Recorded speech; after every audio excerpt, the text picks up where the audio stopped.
Assalamualaikum warahmatullahi wabarakatuh. Yang terhormat pengasuh Pondok Pesantren Zainul Hasan Genggong, yakni Kiai Haji Muhammad Hasan Mutawakil Alallah SHMM. Yang terhormat Bapak Rektor Universitas Islam Zainul Hasan Genggong, yakni Dr. Abdul Aziz Wahab BAMAG. Yang terhormat pembimbing mata kuliah Sejarah Peradaban Islam, yakni Ibu Salamah Eka Susanti MSI. Saya Komariatul Badriah dari kelas 1C Pendidikan Agama Islam akan mempresentasikan makalah dengan judul Peradaban Islam pada Masa Dinasti Umayyah. Sejarah berdirinya Dinasti Umayyah. Nama Dinasti Umayyah dinisbatkan kepada Umayyah bin Abdus Syams bin Abdul Manaf. Ia adalah salah seorang tokoh penting di tengah Quraisy pada masa jahiliyah. Ia dan pamannya Hashim bin Abdul Manaf selalu bertarung dan dalam memperebutkan kekuasaan dan kedudukan. Dinasti Umayyah didirikan oleh Muawiyah bin Abu Sufyan bin Harb. Muawiyah di samping sebagai pendiri Daulah Bani Abbasiyah juga sekaligus menjadi khalifah pertama. Ia memindahkan ibu kota kekuasaan Islam dari Kufah ke Damaskus. Muawiyah dipandang sebagai pembangun dinasti yang oleh sebagian besar sejarawan awalnya dipandang negatif. Keberhasilannya memperoleh legalitas atas kekuasaannya dalam perang saudara di Siffin dicapai melalui prinsip-prinsip demokrasi yang diajarkan Islam, karena dialah yang mula-mula mengubah pimpinan negara dari seorang yang dipilih oleh rakyat menjadi kekuasaan raja yang diwariskan turun-temurun, atau yang disebut dengan monarki heredity. Di atas segala-galanya, jika dilihat dari sikap dan presentasi politiknya yang menakjubkan, sesungguhnya Muawiyah adalah seorang pribadi yang sempurna dan pemimpin besar yang berbakat. Di dalam dirinya terkumpul sifat-sifat seorang penguasa, politikus, dan administrator. Muawiyah tumbuh sebagai pemimpin karir.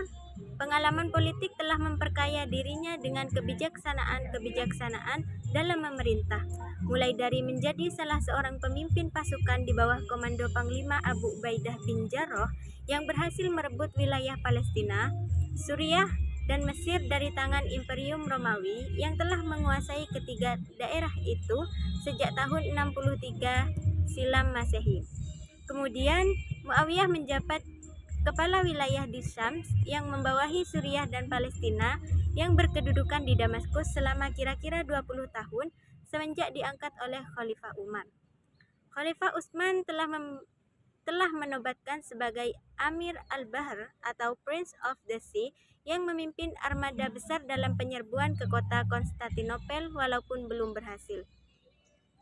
Muawiyah berhasil mendirikan dinasti Umayyah bukan hanya dikarenakan kemenangan diplomasi di Siffin dan terbunuhnya Khalifah Ali, melainkan sejak semula gubernur Suriah itu memiliki basis rasional yang solid bagi landasan pembangunan politiknya di masa depan. Pertama adalah berupa dukungan yang kuat dari rakyat Suriah dan dari keluarga Bani Umayyah sendiri. Penduduk Suriah yang lama diperintah oleh Muawiyah mempunyai pasukan yang kokoh, terlatih dan disiplin di garis depan dalam peperangan melawan Romawi. Mereka bersama-sama dengan kelompok bangsawan kaya Mekah dari keturunan Umayyah berada sepenuhnya di belakang Umayyah dan memasuknya dengan sumber-sumber kekuatan yang sangat kuat. Sebagai seorang administrator, Muawiyah sangat bijaksana dalam menempatkan para pembantunya pada jabatan-jabatan penting. 3 orang patutlah mendapat perhatian khusus, yaitu Amr bin Ash, Mughirah bin Syu'bah, dan Ziyad bin Abihi. Ketika pembantu Umayyah merupakan 4 politikus yang sangat mengagumkan di kalangan Muslim Arab. Akses mereka sangat kuat dalam membina perpolitikan Muawiyah. Amr bin Ash sebelum masuk Islam dikagumi oleh bangsa Arab karena kecakapannya sebagai mediator antara Quraisy dan suku-suku Arab lainnya.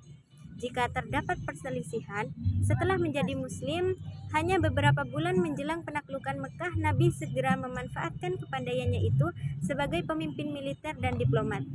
Tokoh besar ini terutama dikenang sebagai penakluk Mesir di zaman Umar dan menjabat gubernur pertama di wilayah itu. Sejak wafatnya Khalifah Utsman, Amr mendukung Muawiyah dan ditunjuk olehnya sebagai penengah dalam peristiwa Tahkim. Sayang, hanya 2 tahun ia mendampingi Muawiyah. Orang kedua ialah Mughirah bin Syu'bah, seorang politikus independen. Karena keterampilan politiknya yang besar, Muawiyah mengangkatnya menjadi gubernur di Kufah yang meliputi wilayah Persia bagian utara, suatu jabatan yang pernah dipegangnya kira-kira 1 atau 2 tahun semasa pemerintahan Umar.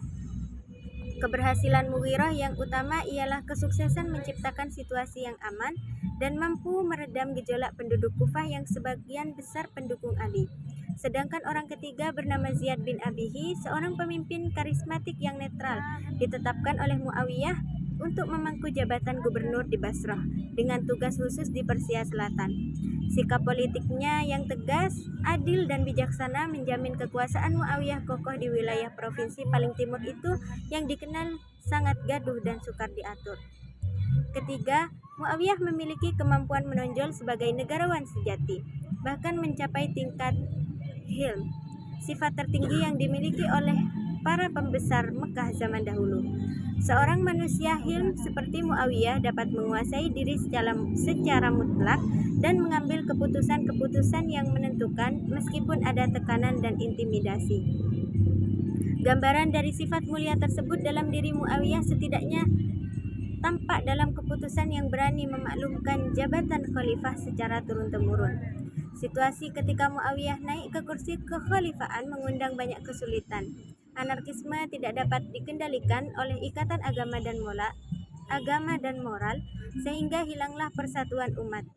Persekutuan yang dijalin secara efektif melalui dasar keagamaan sejak Khalifah Abu Bakar tidak dapat dielakkan dirusak oleh peristiwa pembunuhan atas diri Khalifah Utsman dan perang saudara sesama muslim di masa pemerintahan Ali. Para Khalifah Dinasti Umayyah. Masa kekuasaan dinasti Umayyah hampir 1 abad, tepatnya selama 90 tahun dengan 14 orang khalifah. Khalifah yang pertama adalah Muawiyah bin Abi Sufyan, sedangkan khalifah yang terakhir adalah Marwan bin Muhammad. Di antara mereka ada pemimpin-pemimpin besar yang berjasa di berbagai bidang sesuai dengan kehendak zamannya. Sebaliknya, ada pula khalifah yang tidak patut dan lemah. Adapun urutan Khalifah Umayyah adalah sebagai berikut. Khalifah pertama yakni Muawiyah I bin Abi Sufyan memerintah pada tahun 41 sampai 60 Hijriah atau 661 Masehi sampai 679 Masehi. Khalifah yang kedua adalah Yazid I bin Muawiyah memerintah pada 60 sampai 64 Hijriah atau pada tahun 679 sampai 683 Masehi. Khalifah selanjutnya Muawiyah II bin Yazid memerintah pada 64 Hijriah atau pada tahun 683 Masehi. Khalifah keempat Marwan I bin Hakam memerintah pada tahun 64 sampai 65 Hijriah atau pada tahun 683 sampai 684 Masehi. Khalifah kelima Abdul Malik bin Marwan memerintah pada tahun 65 sampai 86 Hijriah atau pada tahun 684 sampai 705 Masehi. Khalifah ke-6 Al-Walid I bin Abdul Malik memerintah pada tahun 86 sampai 96 Hijriah atau pada tahun 705 sampai 714 Masehi. Khalifah ke-7 adalah Sulaiman bin Abdul Malik memerintah pada 96 Hijriah sampai 99 Hijriah atau pada tahun 714 Masehi sampai 717 Masehi.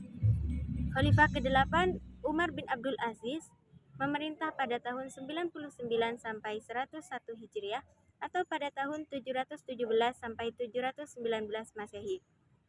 Khalifah ke-10 adalah Hisham bin Abdul Malik memerintah pada tahun 105 sampai 125 Hijriah atau pada tahun 723 Masehi sampai 742 Masehi.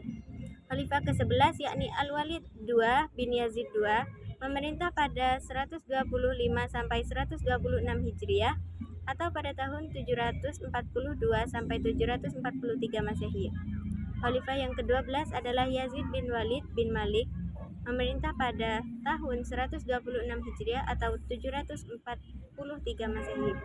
Khalifah selanjutnya yakni Ibrahim bin Al-Walid II, memerintah pada tahun 126 sampai 127 Hijriah atau pada tahun 743 sampai 744 Masehi.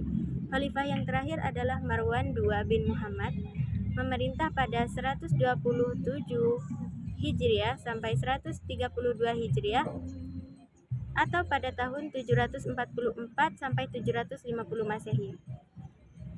Masa kemajuan dinasti Umayyah. Pada pemerintahan Bani Umayyah terkenal sebagai suatu era agresif di mana perhatian tertumpu pada usaha perluasan wilayah dan penaklukan yang terhenti sejak zaman kedua Khulafaur Rasyidin terakhir.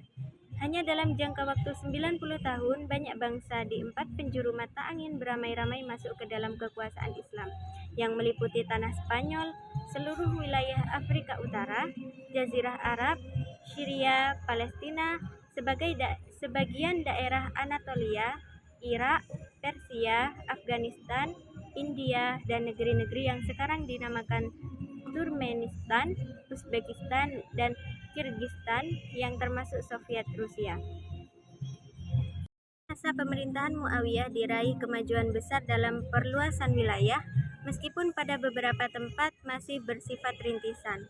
Peristiwa paling mencolok ialah keberaniannya mengepung kota Konstantinopel melalui suatu ekspedisi yang dipusatkan di kota pelabuhan Dardanella setelah terlebih dahulu menduduki pulau-pulau di Laut Tengah seperti Rhodes, Kreta, Cyprus, Sisilia, dan sebuah pulau yang bernama Award tidak jauh dari ibu kota Romawi Timur itu. Di belahan timur, Muawiyah berhasil menaklukkan Khurasan sampai ke Sungai Oxus dan Afghanistan. Ekspansi ke timur yang telah dirintis oleh Muawiyah lalu disempurnakan oleh Khalifah Abdul Malik di bawah komando Gubernur Irak, Hajjaj bin Yusuf. Tentara kaum muslimin menyeberangi Sungai Amudarya dan menundukkan Bukhara, Hawarizm, Fargana, dan Samarkand. Pasukan Islam juga melalui Makran masuk ke Balochistan, Sind, dan Punjab sampai ke Multan. Islam menginjakkan kakinya untuk pertama kalinya di bumi India. Kemudian tiba masa kekuasaan Al-Walid I yang disebut dengan sebagai masa kemenangan yang paling luas. Pengepungan yang gagal atas kota Konstantinopel di zaman Muawiyah dihidupkan kembali. Masa kemunduran dan berakhirnya dinasti Umayyah. Meskipun kejayaan telah diraih oleh Bani Umayyah, ternyata tidak bertahan lebih lama, dikarenakan kelemahan internal dan semakin kuatnya tekanan dari pihak luar. Menurut Dr. Badri Yatim, ada beberapa faktor yang menyebabkan dinasti Umayyah lemah membawanya kepada kehancuran. Yang pertama, sistem pergantian khalifah melalui garis keturunan adalah sesuatu yang baru bagi tradisi Arab, yang lebih menentukan aspek senioritas. Pengaturannya tidak jelas. Ketidakjelasan sistem pergantian khalifah ini menyebabkan terjadinya persaingan yang tidak sehat di kalangan anggota keluarga istana. Yang kedua, dipisahkan dari berbagai konflik politik yang terjadi di masa Ali. Sisa-sisa Syiah atau para pengikut Ali dan Khawarij yang terus menjadi gerakan oposisi baik secara terbuka seperti di masa awal dan akhir maupun secara tersembunyi seperti di masa pertengahan kekuasaan Bani Umayyah. Penumpasan terhadap gerakan-gerakan ini banyak menyedot kekuatan pemerintah.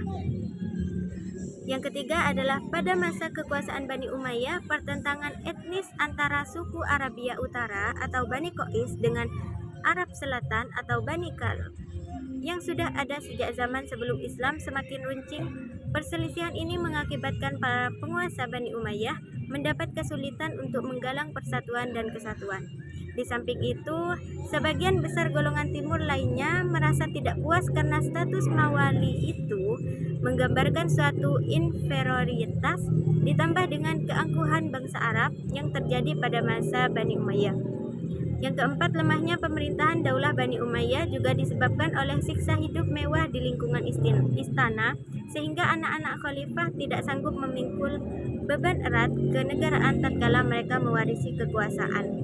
Yang kelima, penyebab langsung runtuhnya kekuasaan dinasti Umayyah adalah munculnya kekuatan baru yang dipelopori oleh keturunan Al-Abbas bin Abbas Al-Muthalib. Gerakan ini mendapat dukungan penuh dari Bani Abbasiyah.